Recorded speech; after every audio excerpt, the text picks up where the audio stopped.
This is not a zero-sum game.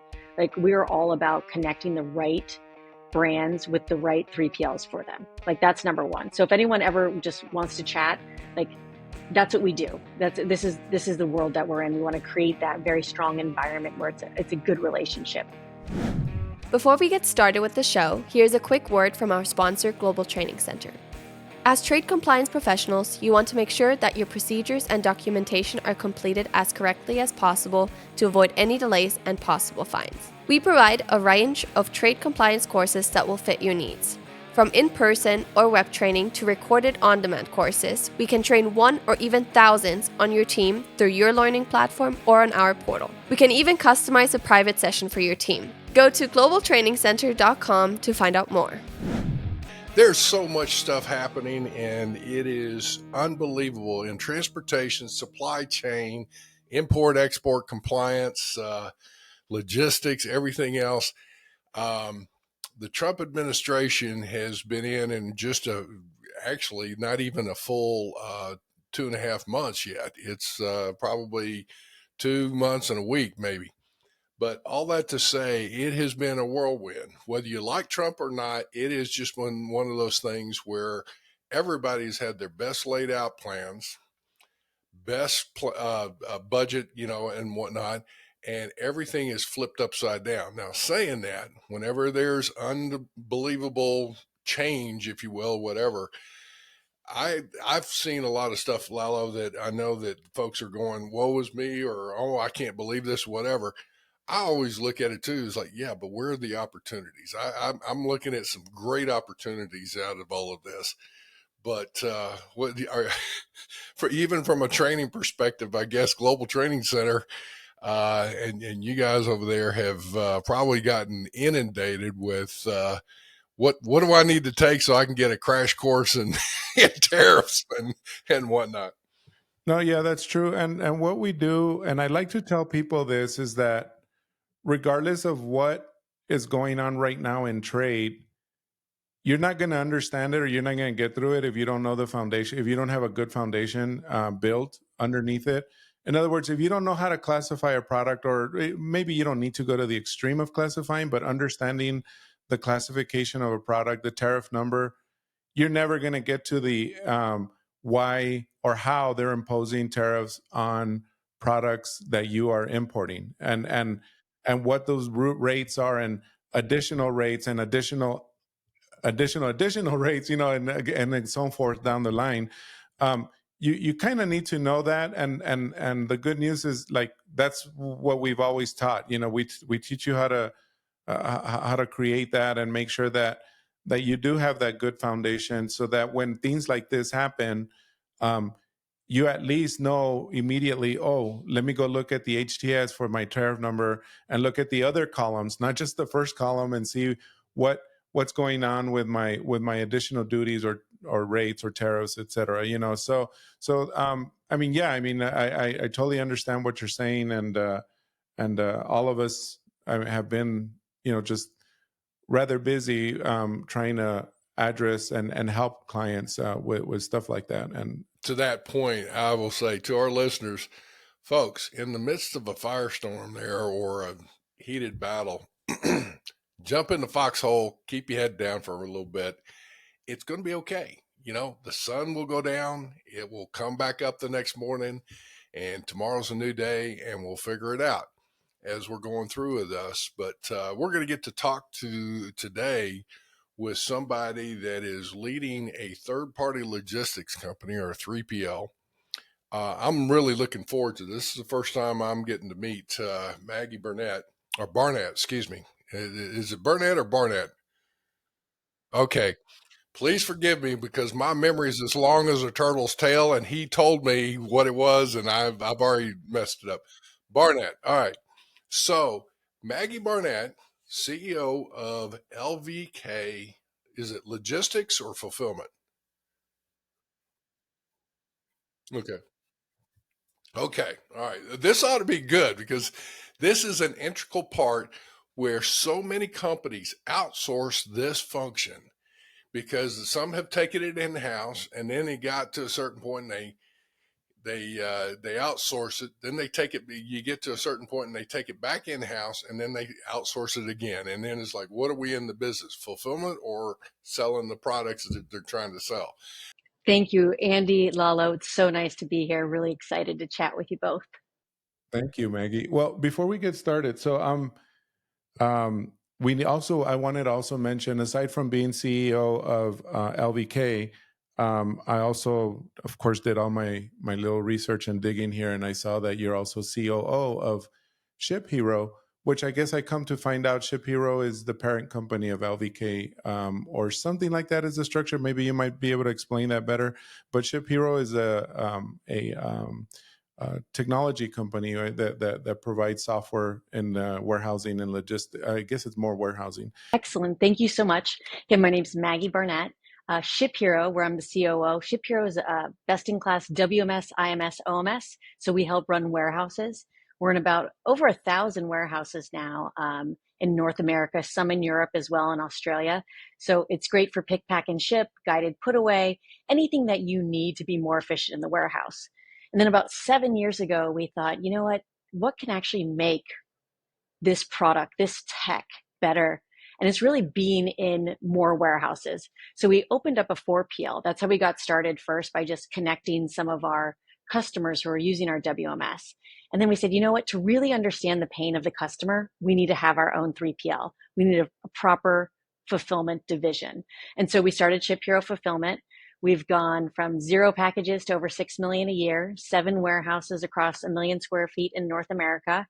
And we are a best in class at LVK. We're a best in class full service 3PL. So we can help you inbound, but really our bread and butter is direct to consumer, outbound, and then B2B retail replenishment as well. So it's a great service for anyone. And Andy, I think you nailed it right on the head when you said, what do you want to do? Do you want to be in fulfillment, or do you want to sell your product? I always tell brands, like, sales and marketing, put your energy there. We have this stuff down to a science. So outsource what you don't need to be an expert in. So that's what we do. All right. So with all this, I tell you what, Maggie, you are phenomenal. Your company is in developing your Ship Hero and your software and what you're trying to do. I give kudos to y'all, literally, to say you're literally putting your money where your mouth is, into stepping into that fulfillment to say, are you really providing a product that is going to meet the needs and avoid the frustrations, if you will, of your clients? And stepping into that realm, you couldn't get any better firsthand knowledge that way, right? Oh, Andy, you nailed it, because we use this product every day. I can remember when we opened up, this was middle of COVID. I was living in Vegas. I went out there, ended up staying for 3 months to open up our first warehouse. And I was there. I had 20 temps there. It's, middle of COVID. We have so many orders to get out. It's a Saturday, and we were having issues printing labels.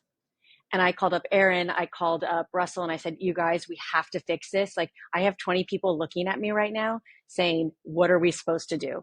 And that is, one, you're just burning money, all those hours, all those paid hours just sitting there. And also, people lose the vibe. Like, you want to keep people moving throughout the day.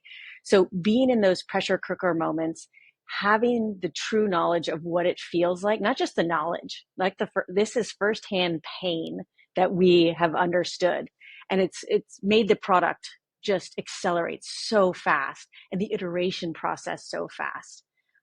It's been really cool to see, because I've been at Ship Hero now almost 7 years. So getting to see the evolution of the product has been fantastic.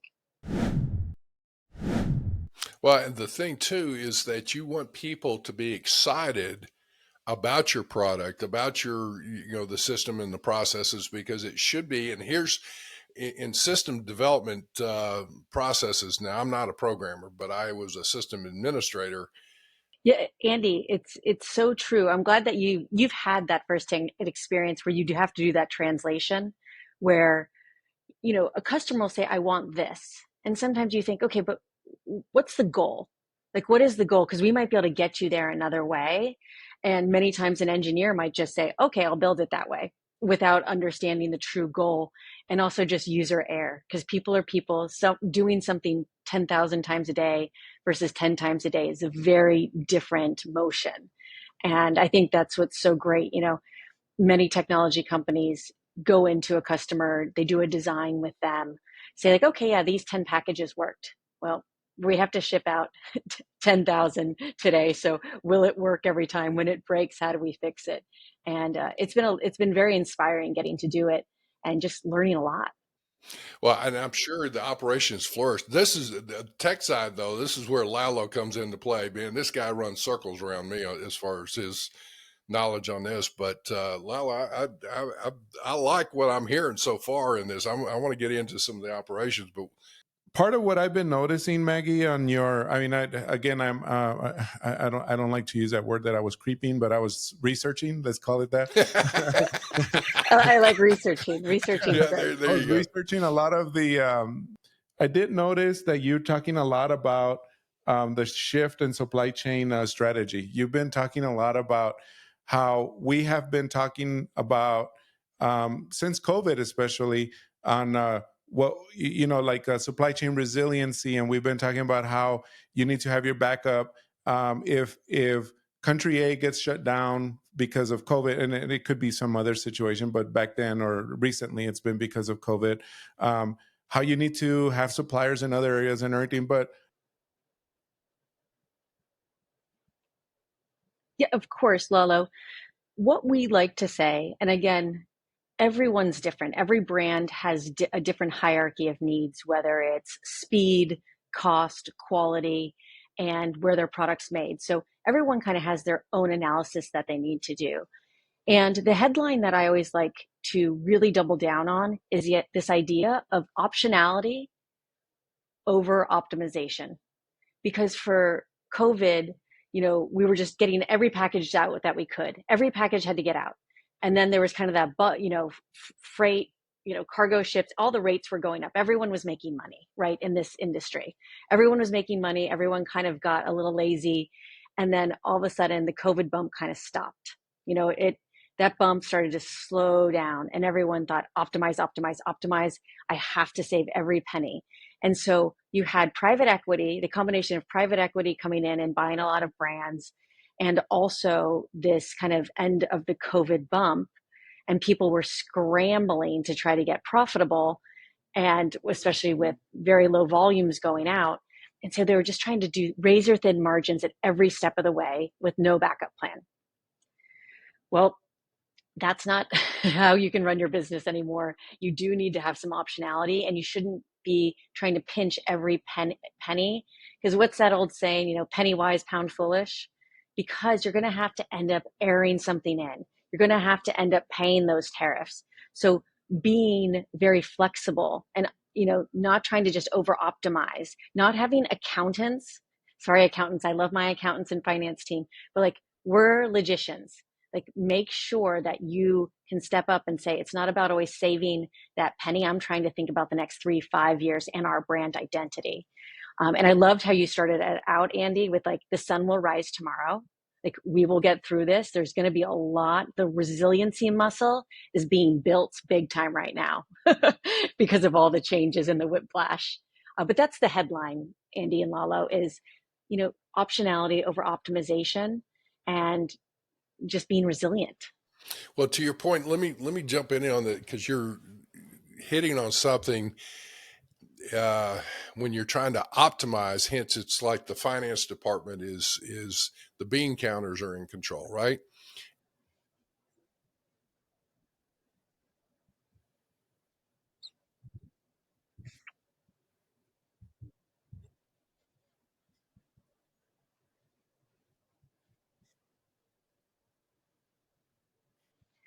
Definitely. We are seeing our customers being e-commerce, think apparel, think shoes. A lot of that comes from China.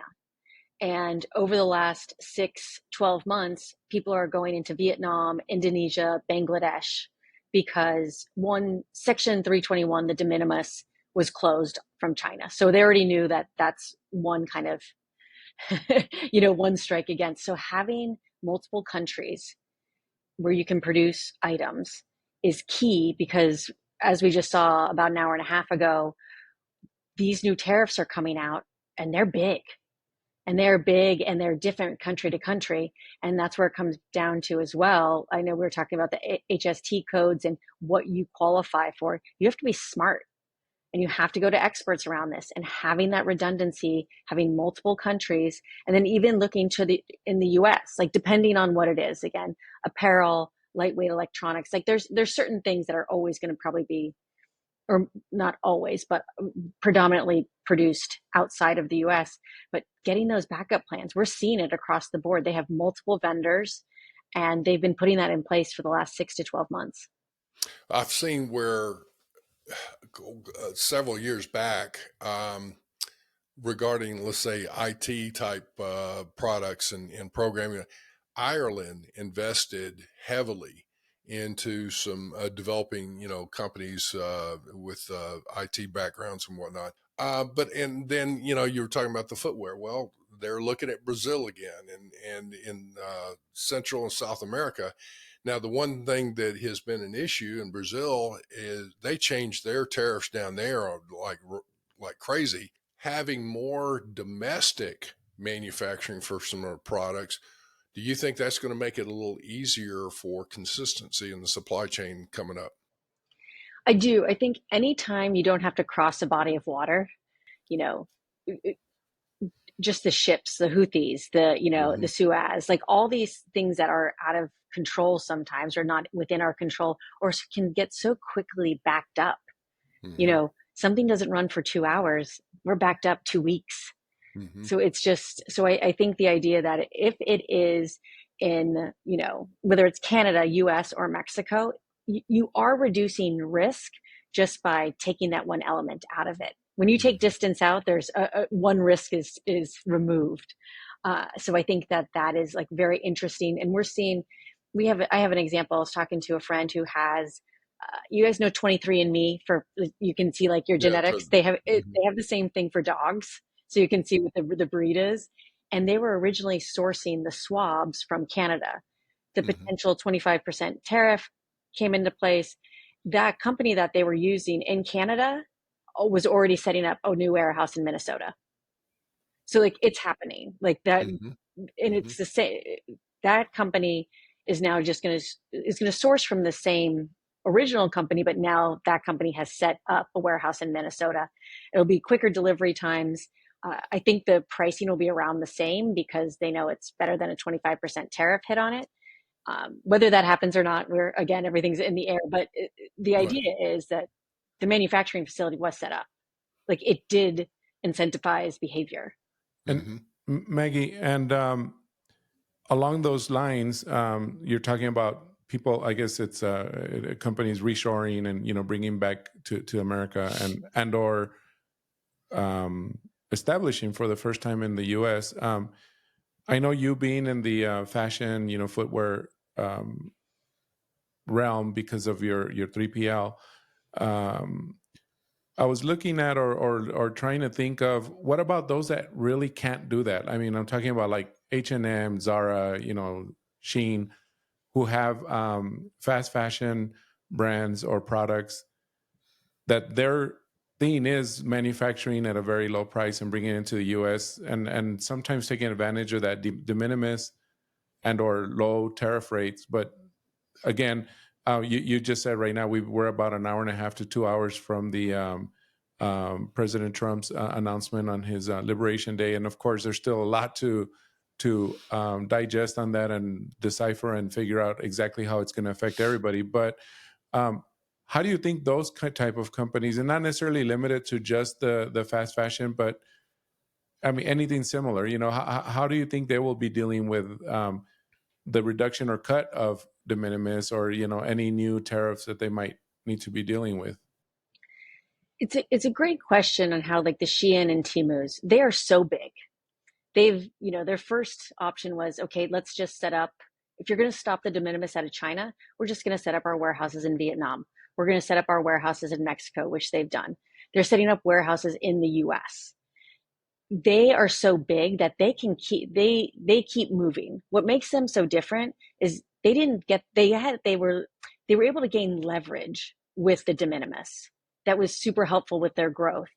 However, their business model of almost print on demand, in a sense, they're not printing like the old school fashion houses where it's like, well, I hope we sell these 10,000. They're seeing how many people are excited when they're clicking and putting it in their cart, and then they're printing. They have a very good directional forecasting based on behavior and purchasing, and then they can push those garments out very quickly in those factories, whether that factory is in China, Mexico, or in the US. So they've just completely changed the model of, hey, we don't have to, pre-build and pre-cut all of these articles of clothing. And it's not quite print on demand. It's somewhere in the middle where they have that really good forecast and it's printed quick. And this leads to, quicker delivery time, lower costs because they don't have to account for all of the items that might not get sold.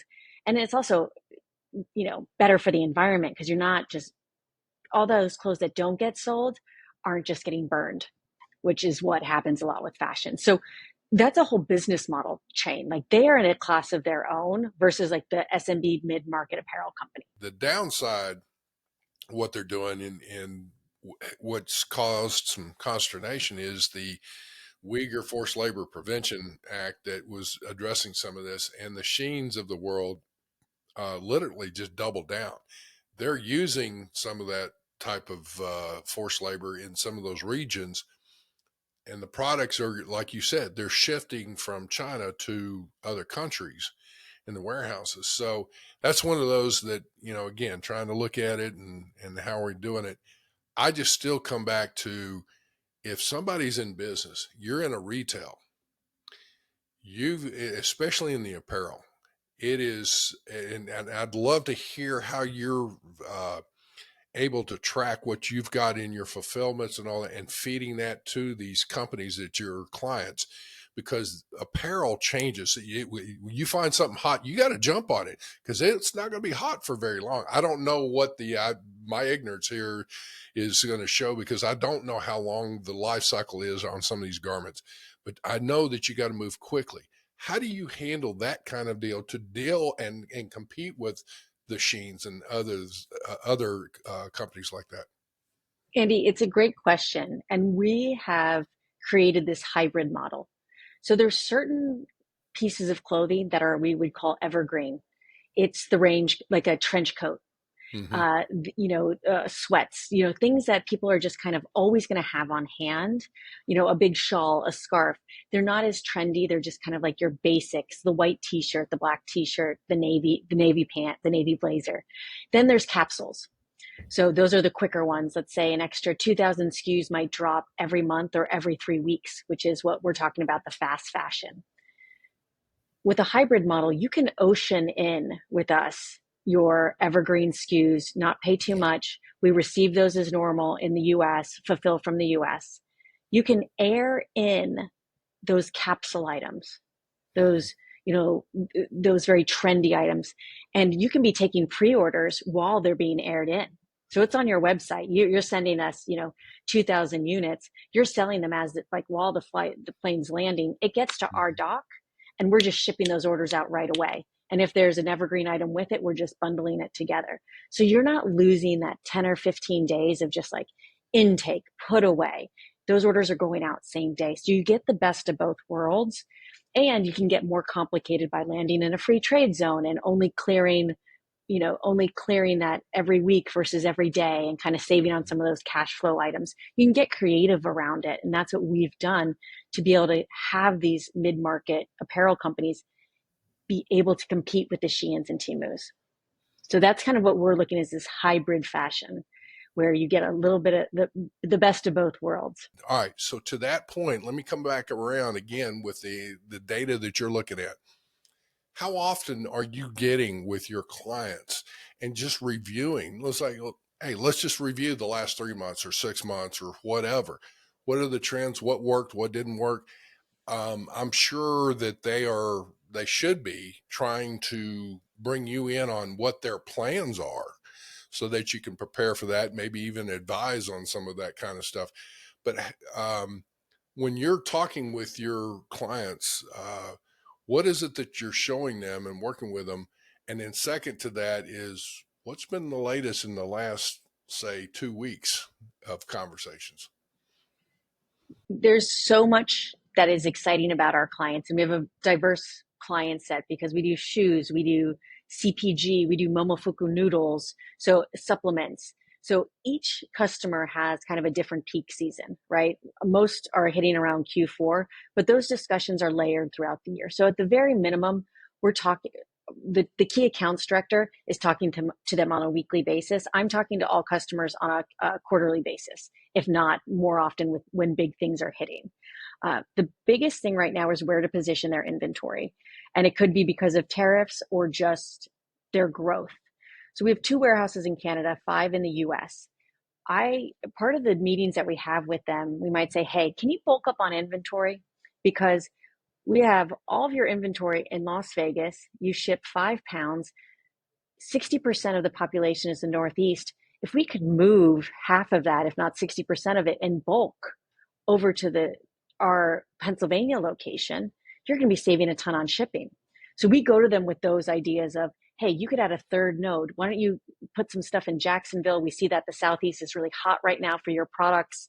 It's, if it's a college football team maybe, or the SEC, like let's pre-place some of that inventory in a closer node. So you're only paying for zones 1 through 4. You're a FedEx guy, Andy. You get this.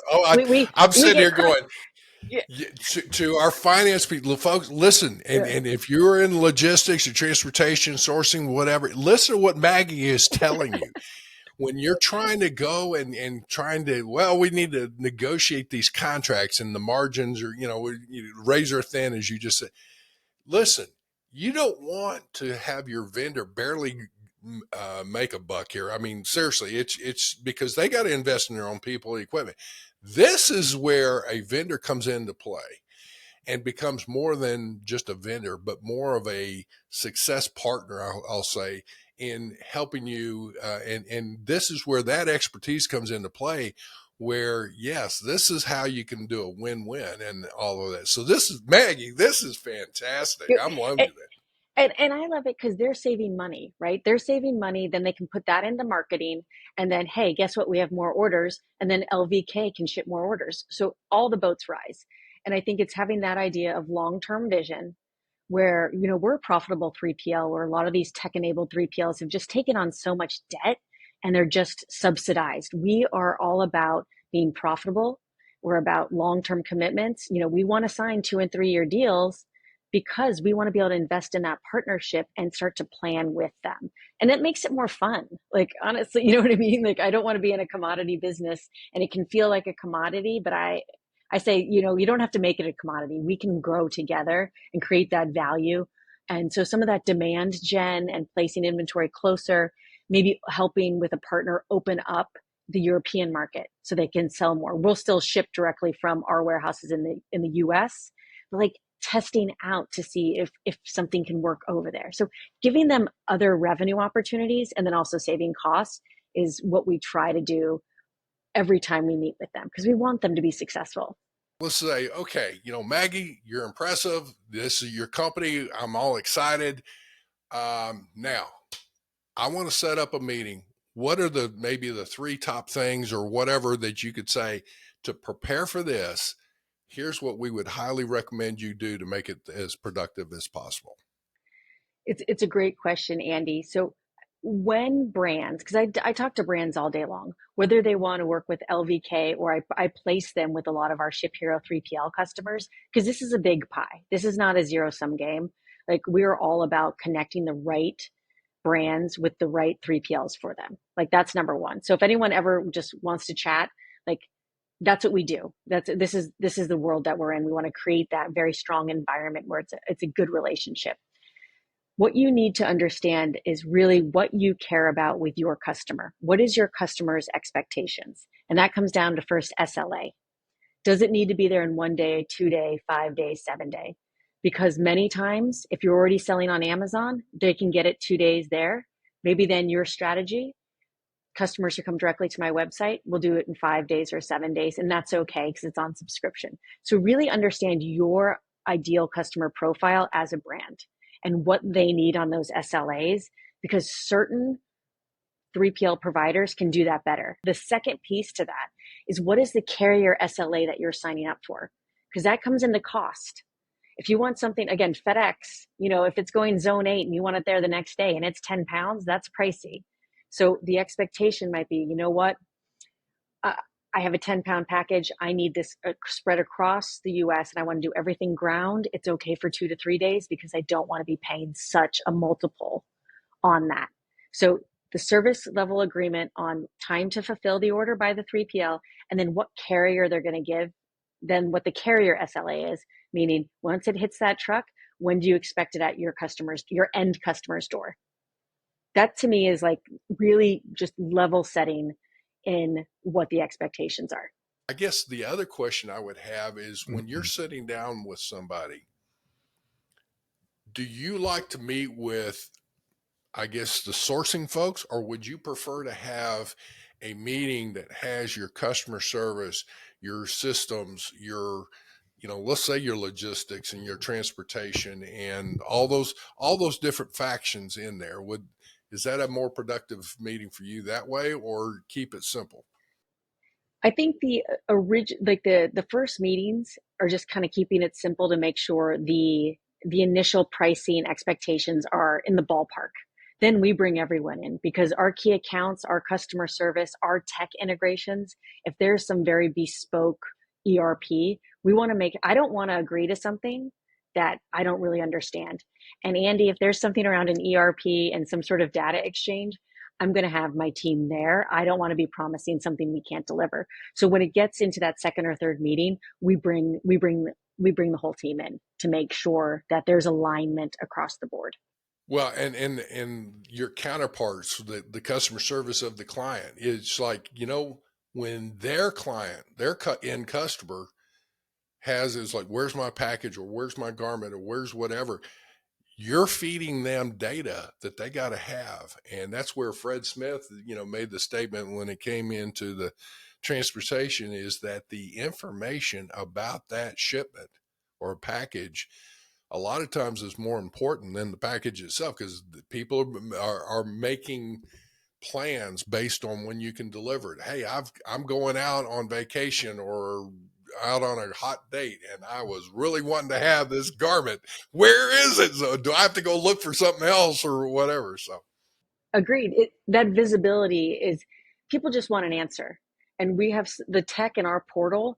So much of it is self-service that people love that, because they don't have to wait, for an answer. They can look at it at midnight and say, oh, it was handed off. It'll be there tomorrow at 10 a.m. So that portal and having that self-service component and that just transparency, to be quite frank, is huge. I got to say, man, I could keep talking to you. This is exciting. I mean, it's like makes my blood boil. I'm like, yes, let's keep going. But we've got to cut it off with that. And I will say, I hope, as Lalo said, we need to have you back. I hope that you will come back and talk to us, let's say even in a month or two, after all the dust is settling. Right now, there's dust in the air over all this reciprocal tariffs, and is it going to work? And everybody's gloom and doom, and the Chicken Little syndrome, and the sky's falling. And when we come out of this, is it good? Is it bad? Who knows? We'll see. But I hope you will come back and talk to us from your perspective on things. I'd love to join you all again. Yeah. Well, thank you so much. It was a lot of fun. Same here, Maggie. Thank you so much. Folks, I will say we'll have Maggie's contact information with the show notes. Hope you have a great day, and, keep listening to Simply Trade. Thank you. Thank you very much for joining us. Simply Trade is brought to you by the generous contributions of Global Training Center. You can follow the show and GTC on LinkedIn or Twitter and other social networks. Make sure you check out the show notes in the description for a full rundown of today's show with all the important links. Also, make sure that you share this with a friend and subscribe on your favorite streaming platform. We really like hearing from you. If you enjoyed the show, make sure to rate and review wherever you listen to this podcast. If you or someone you know would like to be a guest on the show, or would like to sponsor Simply Trade, or suggest any topic you would like for us to discuss, please contact us via email at simplytrade@globaltrainingcenter.com, or you can DM us on Twitter at simplytradepod. Thank you again for the privilege of your time. Happy trading. Simply Trade is not a law firm or an advisor. The topics and discussions conducted by Simply Trade hosts and guests should not be considered and is not intended to substitute legal advice. You should seek appropriate counsel for your own situations. These conversations and information are directed towards listeners in the United States for informational, educational, and entertainment purposes only and should not be substituted for legal advice. No listener or viewer of this podcast should act or refrain from acting on the basis of information on this podcast without first seeking legal advice from counsel. Information on this podcast may not be up to date depending on the time of publishing and the time of viewership. The content of this posting is provided as is. No representations are made that the content is error-free. The views expressed in or through this podcast are those of the individual speakers, not those of their respective employers or Global Training Center as a whole. All liability with respect to actions taken or not taken based on the contents of this podcast are hereby expressly disclaimed.